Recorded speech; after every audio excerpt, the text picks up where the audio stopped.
മിൽനയുമായി ബന്ധപ്പെട്ടുള്ള വാർത്ത നിങ്ങൾ കേട്ട് കാണുമല്ലോ. മിൽമയെ അനുകരിച്ച് ആരംഭിച്ചിട്ടുള്ള ഒരു ബ്രാൻഡ്, പാൽ ബ്രാൻഡ്, അവർക്ക് എഗെയിൻസ്റ്റായിട്ട് മിൽമ കേസ് കൊടുക്കുകയുണ്ടായി. ആൻഡ് കൊമേഴ്ഷ്യൽ കോർട്ട് 1 കോടി രൂപയാണ് ഫൈൻ വിധിച്ചിട്ടുണ്ടായിരുന്നത്.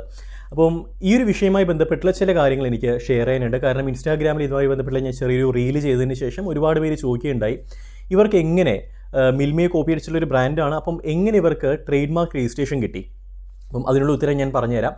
അതിനോടൊപ്പം തന്നെ ചില കാര്യങ്ങൾ ഡിസൈനേഴ്സ് അറിയേണ്ടതുണ്ട്. കാരണം നിങ്ങൾ ചെയ്യുന്ന ചില അബദ്ധങ്ങൾ നിങ്ങളുടെ കരിയറിനെ വരെ ഇല്ലാതാക്കാൻ പാകത്തിന് അത് വളരാനായിട്ട് സാധ്യതയുണ്ട്. ഒപ്പം തന്നെ ട്രേഡ് മാർക്ക് ഏജൻറ്റ്സ്, അറ്റോർണീസ്, നിങ്ങളും നിർബന്ധമായിട്ട് ഈ ഒരു വീഡിയോ കാണുക. കൂടാതെ ട്രേഡ് മാർക്ക് അല്ലെങ്കിൽ ബ്രാൻഡ് ഓണേഴ്സ്, നിങ്ങളും നിർബന്ധമായിട്ട് ഇത് കാണുക. കാരണം നിങ്ങളുടെ കുഞ്ഞാണല്ലോ ഈ പറയുന്ന ബ്രാൻഡ് എന്ന് പറയുന്നത്. അപ്പം നിങ്ങളും ശ്രദ്ധിക്കേണ്ട കുറച്ചധികം കാര്യങ്ങളുണ്ട്. അപ്പം ആദ്യം തന്നെ ഈ ഒരു വിഷയത്തെക്കുറിച്ചിട്ട് അധികം അറിയാത്തവർക്കായിട്ട് ഇതിനെക്കുറിച്ച് ഞാൻ വളരെ ചുരുക്കി പറയാം. മിൽന എന്ന് പറയുന്ന പേരിൽ 2021 ഒരു കൊച്ചിയിലുള്ള ഒരു വ്യക്തി ട്രേഡ് മാർക്കിന് അപ്ലൈ ചെയ്തു. അവർക്ക് ആ വർഷം തന്നെ even without any objections or oppositions അവർക്ക് ട്രേഡ് മാർക്ക് രജിസ്റ്റർ ചെയ്ത് കിട്ടി. എനിക്ക് തോന്നുന്നത് 1-ാം മാസത്തിൽ അവർ അപ്ലൈ ചെയ്തിട്ട് 2021 അപ്ലൈ ചെയ്തിട്ട് അവർക്ക് 8-ാം മാസത്തിലോ 9-ാം മാസത്തിലോ മറ്റോ 7-ാം മാസത്തിലോ മറ്റോ അവർക്ക് ട്രേഡ് മാർക്ക് രജിസ്റ്റർ ചെയ്ത് കിട്ടി. അതിനുശേഷം അവർ ആ പേരിൽ മിൽമയെ അതേപോലെ തന്നെ അനുകരിച്ചിട്ട്, അതേപോലെ അനുകരിക്കുക എന്ന് വെച്ച് കഴിഞ്ഞാൽ കളർ സെയിം, അത് ഡിസൈൻ സെയിം, ഈവൻ അതിനകത്തുള്ള അവിടെ പശുവിന് മുകളിൽ 2 കാക്ക പറക്കുന്നുണ്ട്. ആ കാക്ക, ഒപ്പം തന്നെ അതിന് മേലെ ഒരു സൂര്യൻ്റെ ഒരു സിമ്പലുണ്ട്. ആ സിമ്പൽ ഇതെല്ലാം അതേപോലെ തന്നെ അനുകരിച്ചിട്ട് അവർ പാല് ഇറക്കി. അതിന് എഗെയിൻസ്റ്റായിട്ട് മിൽമ കോടതിയെ സമീപിച്ചു. അവസാനം കോടതിയാണ് ഇത് പക്ക ട്രേഡ് മാർക്ക് ഇൻഫ്രിഞ്ച്മെൻ്റ് ആണെന്ന് മനസ്സിലാക്കി 1 കോടി രൂപ ഫൈൻ നൽകണം. ഒപ്പം തന്നെ 8 ലക്ഷം രൂപ എന്തോ ഈ കേസ് നടത്തിപ്പിന് ചിലവായിട്ടുള്ള എമൗണ്ട് ആയിട്ട് മിൽമയ്ക്ക് നൽകണം. പിന്നെ എത്രയോ പെർസെൻറ്റേജ് സെയിൽസിൻ്റെ കൊടുക്കണം. ഇത്തരത്തിൽ വിധിച്ചിട്ടുണ്ടായിരുന്നു. അപ്പം ഇവിടെ ആദ്യത്തെ ചോദ്യം ഇതാണ്, ഈ മിൽനയ്ക്ക് മിൽമയല്ല, മിൽന, MILNNA, ആ എമ്മിനെ മാറ്റിയിട്ട്, എമ്മിനെ ശരിക്കും ഇങ്ങനെ നേരെ കട്ട് ചെയ്തിട്ട് 2 മാറ്റിയിരിക്കുക, എന്നിട്ട് 2 N ആക്കിയിരിക്കുകയാണ്. അത് ആ ലോഗോ നിങ്ങൾ നോക്കിക്കഴിഞ്ഞാൽ മനസ്സിലാവും. അപ്പം ഈ മിൽനയ്ക്ക് എങ്ങനെയാണ് ട്രേഡ് മാർക്ക് രജിസ്ട്രേഷൻ കിട്ടിയതെന്നുള്ളത്, കാരണം സ്വാഭാവികമായിട്ടും മിൽമയുടെ അതേ ഫോണ്ടാണ് യൂസ് ചെയ്തിട്ടുള്ളത്. കാണുന്ന സമയത്ത് അത് മിൽമ പോലെ തന്നെയാണ് ആൾക്കാർ വായിക്കുന്നത്. അപ്പോൾ ഇത്രയും ഫേമസ് ആയിട്ടുള്ളൊരു ബ്രാൻഡിനെ എങ്ങനെ ഇത് മിസ് ചെയ്തിട്ട് അവർക്ക് രജിസ്ട്രേഷൻ കിട്ടി? ട്രേഡ് മാർക്കിൽ പ്രധാനമായിട്ട് 2 സ്റ്റേജസ് ആണുള്ളത്. ഒന്ന് എക്സാമിനേഷൻ സ്റ്റേജ്, മറ്റൊന്ന് ഒപ്പോസിഷൻ ഫയൽ ചെയ്യാനായിട്ടുള്ള ഒരു സമയം, അഡ്വർടൈസ്മെൻറ്റ് ജേർണലിൽ പബ്ലിഷ് ചെയ്യുന്ന ഒരു സമയം. അപ്പം ഈ എക്സാമിനേഷൻ സ്റ്റേജിൽ എക്സാമിൻ ചെയ്യുന്നത് ട്രേഡ് മാർക്ക് എക്സാമിനേഴ്സാണ്. അപ്പം ഈ ട്രേഡ് മാർക്ക് എക്സാമിനർ എനിക്ക് തോന്നുന്നത് മിസ് ചെയ്തു ഈ പറയുന്ന മിൽമയെ. അത് അവരുടെ ഭാഗത്തുള്ളൊരു മിസ്റ്റേക്ക് ആയിട്ടാണ് ഞാൻ മനസ്സിലാക്കുന്നത്. കാരണം ട്രേഡ് മാർക്ക് എക്സാമിനർ കുറച്ചുകൂടെ കാര്യമായിട്ട് ശ്രദ്ധിക്കേണ്ടതുണ്ട്. ഇപ്പോഴൊക്കെയാണെന്നുണ്ടെങ്കിൽ വളരെ കീനായിട്ട് അവർ ഒബ്സർവ് ചെയ്യുന്നുണ്ട്. ഈവൻ ഒരു ബന്ധവും ഇല്ലാത്ത പേരുമായിട്ട് സാമ്യമുണ്ടെന്ന് പറഞ്ഞിട്ട് പോലും പലപ്പോഴും ഒബ്ജക്ഷൻ വരുന്നുണ്ട്. അപ്പം ഇത് ട്രേഡ് മാർക്ക് എക്സാമിനറിൻ്റെ കെയർലെസ്നെസ് ആണ് പ്രധാനമായിട്ടും വിഷയമായിട്ടുള്ളത്. അല്ലാന്നുണ്ടെങ്കിൽ ഇതിന് ഡെഫിനറ്റ്ലി ഒബ്ജക്ഷൻ വരേണ്ടതാണ്, ഹിയറിങ്ങിലേക്ക് പോകേണ്ടതാണ്. അപ്പം അവരെ ശ്രദ്ധിച്ചില്ല. ഈവൻ ആ ഫോണ്ടും അല്ലാന്നുണ്ടെങ്കിൽ ആ മിൽമയുടെ ആ ഒരു ലോഗോ അവർ ശ്രദ്ധിക്കാതെ അത് അക്സെപ്റ്റ് ചെയ്ത് വിടുകയാണ് ഉണ്ടായത്. ഇവിടെ എക്സാമിനർക്ക് മാത്രമല്ല പ്രശ്നം പറ്റിയത്, മിൽമയ്ക്കും പ്രശ്നം പറ്റിയിട്ടുണ്ട്. കാരണം ഈ വൺസ് അക്സെപ്റ്റ് ചെയ്തിട്ടുള്ള ട്രേഡ് മാർക്കുകൾ 4 മാസം ജേർണലിൽ പബ്ലിഷ് ചെയ്യുന്നുണ്ട്. അപ്പം ഈ പബ്ലിഷ് ചെയ്യുന്ന സമയത്ത് തേർഡ് പാർട്ടീസിന്, പ്രത്യേകിച്ച് മിൽമയ്ക്ക്, ഇവർക്ക് എഗെയിൻസ്റ്റായിട്ട് ഒപ്പോസിഷൻ ഫയൽ ചെയ്യാനായിട്ട് കഴിയും. ഈ ഒപ്പോസിഷൻ അവർ ഫയൽ ചെയ്യാൻ വിട്ടുപോയി, അവർ ശ്രദ്ധിച്ചിട്ടുണ്ടാവില്ല. അപ്പം അതുകൊണ്ടാണ് അവർക്ക് രജിസ്ട്രേഷൻ കിട്ടിയത്. അല്ലാന്നുണ്ടെങ്കിൽ ഇപ്പോഴും അത് ഒപ്പോസിഷനിൽ മുന്നോട്ട് പോയി അവർക്ക് ഈ പേര് കിട്ടാതിരിക്കാനായിട്ടുള്ളൊരു സാഹചര്യം ഉണ്ടായിരുന്നേനെ. അത് മിൽമയുടെ ഭാഗത്തു നിന്നുള്ള ഒരു കെയർലെസ്നെസ് ആണ്. ഒരു പക്ഷേ മിൽമയുടെ ബ്രാൻഡ് നോക്കുന്ന, അതിൻ്റെ പോർട്ട്ഫോളിയോ, ട്രേഡ് മാർക്ക് പോർട്ട്ഫോളിയോ നോക്കുന്ന ആ സ്ഥാപനം മിസ് ചെയ്തിട്ടുള്ളൊരു കാര്യമായിരിക്കാം. അപ്പം ഇതാണ് ശരിക്കും സംഭവിച്ചിട്ടുള്ളത്. ഇനി ഇവിടെ 3 ആൾക്കാർ പ്രത്യേകം ശ്രദ്ധിക്കുക. ഒന്ന്, ഇത്തരത്തിൽ ഡിസൈൻ ചെയ്ത് കൊടുക്കുന്ന ഡിസൈനേഴ്സ്.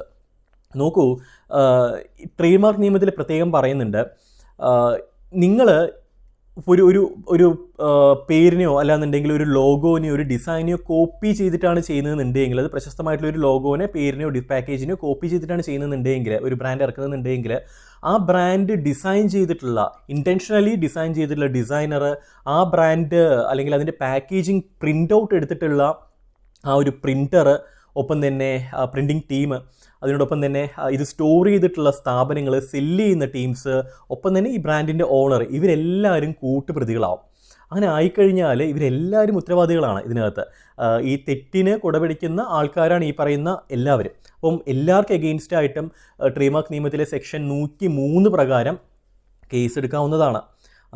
അപ്പോൾ ഡിസൈനേഴ്സ് പ്രത്യേകം ശ്രദ്ധിക്കുക. ഒരുപക്ഷെ നിങ്ങളെ നിർബന്ധിച്ചിട്ടായിരിക്കാം ഈ പറയുന്ന ബ്രാൻഡ് ഓണേഴ്സ് ഈ പറയുന്ന ഡിസൈൻ ചെയ്യിപ്പിക്കുന്നത്. ഒരിക്കലും നിങ്ങൾ പോവരുത്. കാരണം ദാറ്റ് ഈസ് പ്യൂർലി അൺഎത്തിക്കലാണ്. നിങ്ങൾക്ക് അവൻ എത്ര കാശ് വാഗ്ദാനം ചെയ്തു കഴിഞ്ഞാലും നിങ്ങളുടെ എത്തിക്സിന് എഗെയിൻസ്റ്റ് ആയിട്ട്, ഡിസൈനേഴ്സിൻ്റെ എത്തിക്സിന് എഗെയിൻസ്റ്റ് ആയിട്ട് നിങ്ങൾ ഒരിക്കലും വർക്ക് ചെയ്ത് കൊടുക്കരുത്. എപ്പോഴും ക്രോസ് ചെക്ക് ചെയ്യുക. ഓക്കെ, മറ്റേതെങ്കിലും ബ്രാൻഡുമായിട്ട് സാമ്യം വരുന്നുണ്ടോ എന്നുള്ളത്. നിങ്ങളൊരു പാക്കേജ് ഡിസൈൻ ചെയ്യുകയാണെന്നുണ്ടെങ്കിൽ ശരി, നിങ്ങൾക്ക് ഇൻസ്പിറേഷൻ ആവാം ഫേമസ് ആയിട്ടുള്ള മറ്റൊരു ബ്രാൻഡിൽ നിന്നും ഇൻസ്പയർ ചെയ്തിട്ട് നിങ്ങൾക്ക് ചെയ്യാനായിട്ട് കഴിയും. കാരണം ഒരു 10 ബ്രാൻഡ് വെച്ചിട്ട് അതിനെല്ലാത്തിനും കുറേ ഭാഗങ്ങളൊക്കെ എടുത്തിട്ട് യൂണീക്കായിട്ടുള്ളൊരു ബ്രാൻഡ് നിങ്ങൾക്ക് ഉണ്ടാക്കാം. പക്ഷേ ഒരിക്കലും ഡയറക്റ്റ്ലി കോപ്പി ചെയ്യരുത്. കോപ്പി ചെയ്ത് കഴിഞ്ഞാൽ നിങ്ങൾ പെടും, നിങ്ങൾ കുടുങ്ങിക്കഴിഞ്ഞാൽ നിങ്ങളുടെ കരിയറിനെ തന്നെ അത് വലിയ രീതിയിൽ ബാധിക്കാനുള്ള സാധ്യതയുണ്ട്. ഇനി ഈ ബ്രാൻഡ് ഓണേഴ്സ് ശ്രദ്ധിക്കേണ്ടത്, അൾട്ടിമേറ്റ്ലി ഇത് നിങ്ങളുടെ കൊച്ചാണ്. അപ്പോൾ അതുകൊണ്ട് തന്നെ നിങ്ങളുടെ ബ്രാൻഡിന് ഇടുന്ന പേര് യുണീക്കായിരിക്കണം, കോപ്പി ചെയ്യരുത്. ഒരുപക്ഷെ അറിയാതെ നിങ്ങൾ ഏതെങ്കിലും ഒരു ബ്രാൻഡ് നെയിം ഏതെങ്കിലും മറ്റ് ബ്രാൻഡുമായിട്ട് സാമ്യം വരുന്ന രീതിയിൽ എടുത്തിട്ടുണ്ടെങ്കിൽ അത് പ്രോപ്പറായിട്ടുള്ള കൺസൾട്ടേഷൻ വെച്ചുകൊണ്ട് തന്നെ, അതിൻ്റെ എക്സ്പേർട്സിനെ വെച്ചുകൊണ്ട് തന്നെ അതൊന്ന് അസസ് ചെയ്ത് നോക്കുക, അതിന് റിവ്യൂ ചെയ്ത് നോക്കുക, അതിൻ്റെ റിസ്ക് അനാലിസിസ് ചെയ്ത് നോക്കുക. ഒപ്പം തന്നെ ഇതിൻ്റെ ഡിസൈൻസ് ആണെന്നുണ്ടെങ്കിലും ഒരുപക്ഷെ ഡിസൈനറിൻ്റെ അറിവില്ലായ്മ കൊണ്ട് ഏതെങ്കിലും ഒരു പാക്കേജുമായിട്ടുള്ളൊരു സാമ്യം വന്നു കഴിഞ്ഞാൽ, കാരണം അങ്ങനത്തെ ഒരുപാട് കേസസ് ഞാൻ ഡെയിലി ഡീൽ ചെയ്യുന്നുണ്ട്. കാരണം ഈ ട്രേഡ് മാർക്ക് ഇൻഫ്രിഞ്ച്മെൻറ്റുമായി ബന്ധപ്പെട്ടുള്ള കേസസ് ഒക്കെ ഒരുപാട് ഡീൽ ചെയ്യുന്നതുകൊണ്ട് പറയുന്നതാണ്. ഒരുപാട് ഇത്തരം കേസുകൾ വരുന്നുണ്ട്. അപ്പോൾ അതുകൊണ്ട് തന്നെ നിങ്ങളിത് ഉറപ്പ് വരുത്തുക, ഈ ഡിസൈൻ യുണീക്കാണ്, നിങ്ങൾ യൂസ് ചെയ്യുന്ന പേര് യുണീക്കാണ്, നിങ്ങൾ യൂസ് ചെയ്യുന്ന ലോഗോ യുണീക്കാണ്. അല്ലാന്നുണ്ടെങ്കിൽ ഇതിൽ ധനനഷ്ടം മാത്രമല്ല സംഭവിക്കുന്നത്, നിങ്ങളുടെ റെപ്യൂട്ടേഷൻ വലിയ രീതിയിൽ ഇത് ബാധിക്കും. അതിൻ്റെ ആ ഓണറിൻ്റെ റെപ്യൂട്ടേഷൻ, ഈ മില്ലിനയുടെ ഓണറിൻ്റെ റെപ്യൂട്ടേഷൻ വലിയ രീതിയിൽ ഇത് ബാധിക്കും. അദ്ദേഹത്തിൻ്റെ സ്ഥാപനത്തെ അത് വലിയ രീതിയിൽ ബാധിക്കും. അദ്ദേഹത്തിന് ജീവിതകാലം മുഴുവൻ ഉള്ളൊരു ബാധ്യതയായിട്ട് മാറും അത്.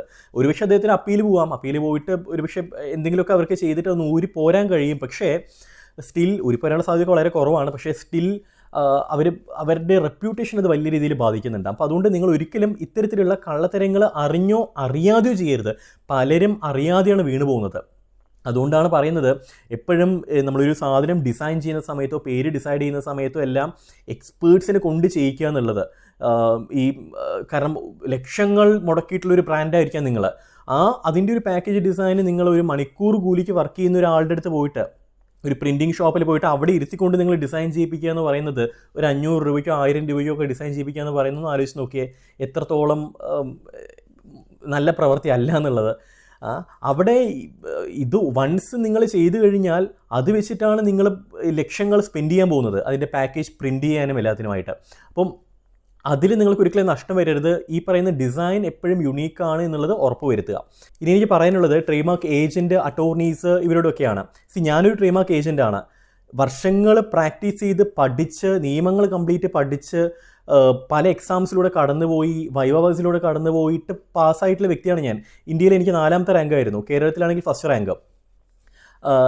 ഈ ട്രേഡ് മാർക്ക് ഏജൻറ്റ് എന്ന് പറയുന്ന ആ ഒരു ലൈസൻസ് കിട്ടുന്ന സമയത്ത് അവിടെ കിട്ടുന്നത് ഒരു അതോറിറ്റിയാണ്. ഈ അതോറിറ്റി എന്ന് പറയുന്നത് ട്രേഡ് മാർക്ക് അപ്ലൈ ചെയ്ത് കൊടുക്കാനുള്ള അതോറിറ്റി മാത്രമല്ല, നിങ്ങളെ എഡ്യൂക്കേറ്റ് ചെയ്യാനായിട്ടുള്ള, ആളുകളെ എഡ്യൂക്കേറ്റ് ചെയ്യാനായിട്ടുള്ള ഒരു അതോറിറ്റിയാണ്. അതുമാത്രമല്ല, ഓരോ ട്രേഡ് മാർക്ക് ഏജൻറ്റും ഓരോ ട്രേഡ് മാർക്ക് അറ്റോർണിയും പ്രതിജ്ഞ ചെയ്യേണ്ട ഒരു കാര്യമുണ്ട്. നിങ്ങൾ പ്രൊട്ടക്റ്റ് ചെയ്യുന്നത് നിങ്ങളുടെ മുമ്പിൽ വരുന്ന ക്ലയൻസിൻ്റെ ബ്രാൻഡ് മാത്രമല്ല, ഓൾറെഡി രജിസ്റ്റർ ചെയ്തിട്ടുള്ള മറ്റ് ബ്രാൻഡുകളെ കൂടി ആയിരിക്കണം. ഈ മില്ല എന്ന് പറയുന്ന വ്യക്തി, ആ ഒരു ബ്രാൻഡ് ഓൺ ചെയ്യുന്ന വ്യക്തി എന്നെ സമീപിച്ചിട്ടുണ്ടെന്നുണ്ടെങ്കിൽ എത്ര രൂപ വാഗ്ദാനം ചെയ്ത് കഴിഞ്ഞാൽ ഞാനത് അപ്ലൈ ചെയ്ത് കൊടുക്കത്തില്ല. കാരണം അത് ഇന്നല്ലെങ്കിൽ നാളെ എൻ്റെ റെപ്യൂട്ടേഷനെ ബാധിക്കുന്നുള്ളത് എനിക്ക് ഉറപ്പാണ്. മാത്രമല്ല, ഞാനവിടെ ചെയ്യുന്നത് ഈ മിൽമ എന്ന് പറയുന്ന ഓൾറെഡി റെപ്യൂട്ടഡ് ആയിട്ടുള്ള ഒരു ഓർഗനൈസേഷനെ ചീറ്റ് ചെയ്യുന്ന പരിപാടിയാണ്. എൻ്റെ കഴിവിനെ ഞാൻ ആ കമ്പനിയെ ചീറ്റ് ചെയ്യാൻ വേണ്ടിയിട്ട് ഞാൻ ദുരുപയോഗം ചെയ്യുകയാണ്. അതൊരിക്കലും ഒരു ട്രേഡ് മാർക്ക് ഏജൻറ്റോ അറ്റോർണീസോ ഒരു ലീഗൽ അഡ്വൈസോ ഒരിക്കലും ചെയ്യാൻ പറ്റുന്നൊരു കാര്യമാണ്. ഈ ബ്രാൻഡ് ഓണേഴ്സും പ്രത്യേകം ശ്രദ്ധിക്കുക, നിങ്ങൾ ഈ 500 രൂപ 1000 രൂപയുടെയൊക്കെ ലാഭത്തിന് വേണ്ടിയിട്ട് ഒട്ടും എക്സ്പീരിയൻസ് ഇല്ലാത്ത, എക്സ്പെർട്ടൈസ്ഡ് അല്ലാത്ത കമ്പനീസിനെ ട്രേഡ് മാർക്കിനെ ഏൽപ്പിച്ചിട്ട് അവർ ഈ ടാർഗറ്റിന് വേണ്ടി പലപ്പോഴും വർക്ക് ചെയ്യുന്ന ഒരുപാട് സ്ഥാപനങ്ങളുണ്ട്. ചെറിയ ഫീസിനൊക്കെ ചെയ്ത് കൊടുക്കുന്നവർ പ്രോപ്പറായിട്ട് റിസ്ക് അനാലിസിസ് ചെയ്യത്തില്ല. നിങ്ങൾ കൊടുക്കുന്ന പേരെന്താണെന്ന് അവർ അപ്ലൈ ചെയ്ത് തരും. റൈറ്റ്? ഇത്തരത്തിൽ ചെയ്ത്, അതായത് നിങ്ങളുടെ ബ്രാൻഡിനെ നിങ്ങൾ പ്രൊട്ടക്റ്റ് ചെയ്യാൻ വേണ്ടി ഏൽപ്പിക്കുന്ന ഇത്തരത്തിലുള്ള ആൾക്കാരെ ആവുന്ന സമയത്ത് നാളെ ഈ ബ്രാൻഡ് എന്തെങ്കിലും സംഭവിച്ചു കഴിഞ്ഞാൽ അപ്പം നിങ്ങൾക്ക് വരാൻ പോകുന്ന നഷ്ടം എന്ന് പറയുന്നത് വളരെ കൂടുതലായിരിക്കും. മാത്രമല്ല, ഇതിനകത്ത് ധാരാളം ഹിഡൻ ഫീസസും വരാം. വൺസ് നിങ്ങൾ അപ്ലൈ ചെയ്യുന്ന സമയത്ത് നിങ്ങളുടെ ഫീസ് വളരെ കുറവായിരിക്കും. പക്ഷേ അതിനെന്തെങ്കിലും ഒബ്ജക്ഷൻ വന്നു കഴിഞ്ഞാൽ, ഹിയറിംഗ് വന്നു കഴിഞ്ഞാൽ, ഒപ്പോസിഷൻ വന്നു കഴിഞ്ഞാൽ അത് ഹാൻഡിൽ ചെയ്യാനായിട്ടുള്ള ഫീസ് എന്ന് പറയുന്നത് മറ്റുള്ളവർ ചാർജ് ചെയ്യുന്നതിനേക്കാളും, നല്ലൊരു പ്രൊഫഷണൽ ചാർജ് ചെയ്യുന്നതിനേക്കാളും ഡബിളോ ത്രിബിളോ ആയിരിക്കും. അത് വെച്ച് നോക്കുന്ന സമയത്ത് നിങ്ങൾക്ക് വരാൻ പോകുന്ന നഷ്ടം വളരെ കൂടുതലായിരിക്കും. അതുകൊണ്ട് നിങ്ങൾ കൊടുക്കുന്ന പേരും ലോഗോവും പ്രോപ്പറായിട്ട് റിസ്ക് അനാലിസിസ് ചെയ്യാൻ സ്കില്ലുള്ള ടീമിനെ തന്നെ ഏൽപ്പിക്കുക. ആ നിങ്ങൾ കൊടുക്കുന്ന പേരിനനുസരിച്ചിട്ടുള്ള ലോഗോ നല്ല രീതിയിൽ ഇൻഫ്രിഞ്ച്മെൻറ്റ് വരാത്ത രീതിയിൽ ഡിസൈൻ ചെയ്യുന്ന, പാക്കേജ് അത്തരത്തിൽ ഡിസൈൻ ചെയ്യുന്ന നല്ല ഡിസൈനേഴ്സിനെ നിങ്ങൾ ഏൽപ്പിക്കുക. ഇതിനിടയിൽ വളരെ അൺഎത്തിക്കലായിട്ട് പെരുമാറുന്ന പല ക്ലയൻസിനെയും ഞാൻ പേഴ്സണലി ഫേസ് ചെയ്തിട്ടുണ്ട് മുമ്പൊക്കെ.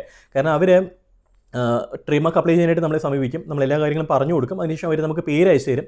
പേര് അയച്ചു തന്ന് ആ പേരിൻ്റെ പ്രോപ്പറായിട്ടുള്ള റിസ്ക് അനാലിസിസ് എല്ലാം ചെയ്തിട്ട് അതിൽ എന്തൊക്കെ മാറ്റങ്ങൾ വരുത്തണം, അതിൻ്റെ സജഷൻസും ആ കാര്യങ്ങളെല്ലാം പറഞ്ഞു കൊടുത്തു കഴിഞ്ഞാൽ പിന്നീട് അവരുടെ അഡ്രസ്സ് ഒന്നും കാണത്തില്ല.